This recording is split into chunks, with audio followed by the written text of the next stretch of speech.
had that moment during an exchange of verbal communication that it starts off both of you kind of discussing good ideas, and then it kind of moves to a place where you're not discussing good ideas anymore, and then now all of a sudden it's a little more hostile, a little more verbal, a little more didactic.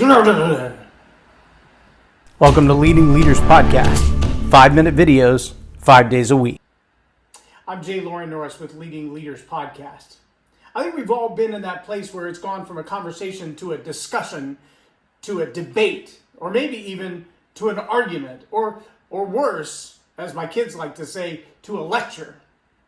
And that's kind of when we would start, especially as they were teenagers. And, of course, I'm just an old guy and they know everything.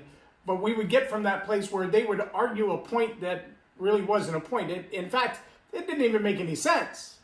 But they were convinced. And so they were loud. And they were vehemently opposed to anything that I had to say, even if what I had to say could be backed up by all the fact in the world. And suddenly you reach a place where you realize it doesn't matter how well I articulate this or how well versed I am in this subject. Those things are not relevant. In fact, we've reached a place where the facts don't matter at all. It's all about attitude. It's about whose voice can get louder, who can stay more passionate about it, who can continue to bring up new ideas, new points, or just diversion points. I tagged someone on here who has recently finished a certification. She's still doing some training in a topic called conversational intelligence. And it's really about the ability to converse with someone in a way that obviously you're hearing them better, and ultimately the desire is that they would hear you better, and not just hear you because there are words coming out of your mouth, but hear and understand the words that you're saying. I'm going to try to get here in the studio for an interview for the Leading Leaders Podcast, the Servant Leader Series, which I intend to start back up with recordings in July. So if you're on the list, you know who you are to be a guest on the show. I'm really looking forward to getting those back now that we've got a little more liberty to move around freely. Wait, that's a Southwest Airlines commercial. Never mind.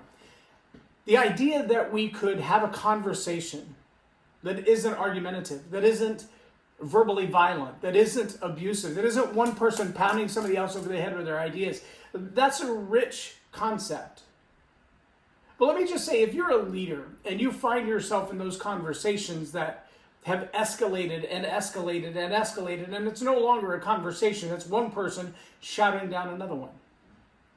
It seems to be the norm these days, especially in the realm of media and social media, and even on college campuses today, we see that constant pressure backward toward whoever the presenter is, whoever the teacher is, whoever the conversationalist is.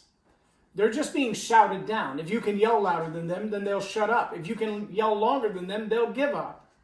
Recently, I was watching some videos with Alan West as the presenter, and Colonel Alan West was sharing his experiences on the battlefield in Iraq and saying, this is what it's been like. And these people were like, but what about the racism in America? And what about this? And what about this? And what about this? And Alan West is going, I am a black American who grew up in poverty, and I know about racism in America, but I'm just telling you, go spend a couple of months in the sands in the Middle East, and you're going to have a completely different view of what our country is all about. This is a microscopic problem. And how did they respond? Not by learning, not by growing, not by saying, okay, maybe you're right, I'll at least consider it. Nope, they just shouted him down, made up new words, made up big words, and yelled him louder until he stopped talking and said, look, I don't have to be here. I chose to be here. I can go, but you're going to miss out. And ultimately, a lot of people missed out on what they had wanted to hear from him because a few wanted to shout him down.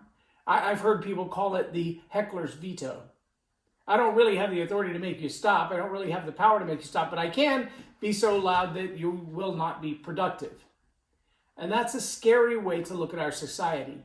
If we've moved from conversation to discussion to debate, and we're now beyond debate and living in the world of the heckler's veto, then what it means is the loudest crowd gets to determine the conversation we're having.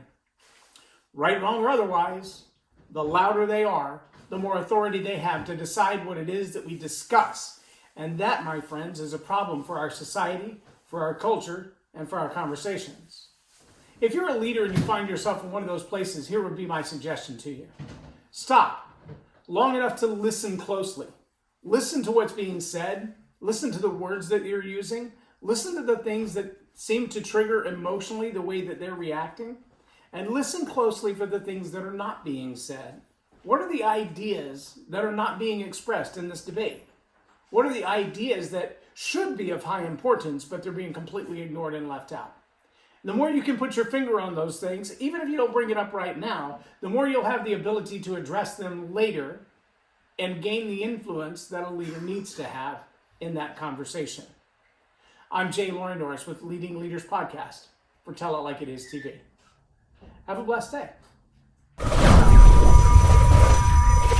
Subscribe now for our extensive video library of leadership lessons promoting faith, family, and freedom.